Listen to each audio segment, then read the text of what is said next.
Atëherë gara sa vjen e bëhet më e fortë. Gara sa vjen e bëhet më e egër, më intensive, sepse ngushtohet laku, banorët paksohen. Po jemi pothuajse, jo pothuajse, po jemi në muajin e fundit të Big Brotherit dhe gara për ato 4 vende të shkreta në finale bëhet shumë e egër dhe të gjithë, sepse të gjithë ata atje e duan finalen. Ndërkohë, kjo tregon edhe faktin se nominimet e forta ndjekin njëra tjetrën. Pra sapo kalum një nominim shumë të fortë dhe jemi tani në një nominim akoma më të fortë për mendimin tim, sepse është një nominim kokë më kokë e para. E dyta, unë mendoj se Rogerti ka bërë zgjedhjen e dur, ka bërë lojë tipike Big Brotherit duke çuar në nominim 2 lojtarë të cilët e pretendojnë finalen. Nga gjithë ato dyshe që ishin aty, kjo ishte dyshja më e paparashikueshme. Ndërkohë për dyshjet e tjera ishte i parashikueshëm rezultati. Tani pse është një nominim i fortë ky mes Mateos dhe Stenaldo? Sepse unë parimisht mendoj këtë, që me eliminimin e njërit prej tyre dyve lirohet një vend në finale. Por unë mendoj gjithashtu që kush e kalon këtë nominim, unë mendoj që është i denjtë për të qenë finalist i këtij edicioni të Big Brotherit. Tani, pse është shumë e fortë? Sepse kemi të bëjmë me 2 karaktere krejt të ndryshëm nga njëri tjetri.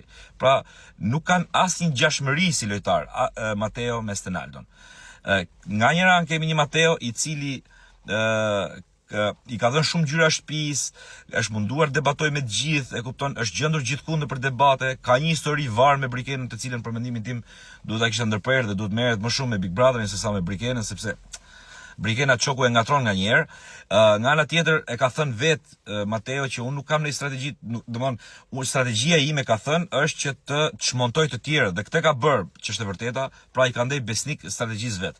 Ndërkohë nga ana tjetër kemi Stenaldo, një karakter krejt tjetër, një personazh krejt ndryshe, një personazh shumë të kultivuar, shumë të artikuluar, shumë të lexuar, me informacion pafund. Kam lexuar shpesh që Stenaldo duket si komentator brenda Bigut, por nuk është e vërtetë. Stenaldo ka një mënyrë të tillë për ta luftuar atë betejë. Ka një mënyrë që e zbërthen një herë dhe pastaj ai jep versionin e tij mbi atë. Nuk i është trembur syri në asnjë lloj debati. Sigurisht edhe nga vështirësia e tij, po them, le të themi, që është shikimi, pra ai ka bërë një sakrificë të madhe duke u futur në Big Brother. Sakrificë e jashtëzakonshme, pra një personi që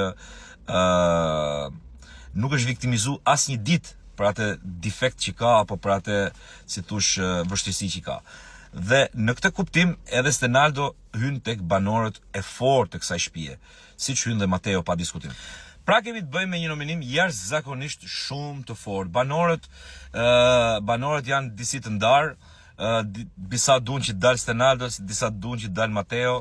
Unë mendoj se nominimi Rogerti e ka bërë për të dalë Stenaldo, ky është mendimi im, dhe jo për të dalë Mateo. Megjithatë, nominimi është shumë i fortë dhe do doja dhe mendimin tuaj se si e shikoni këtë nominim dhe kush mendoni ju se do jetë ai që do vazhdoj garën dhe kush mendoni ju se do jetë ai që do lër shtëpinë nesër.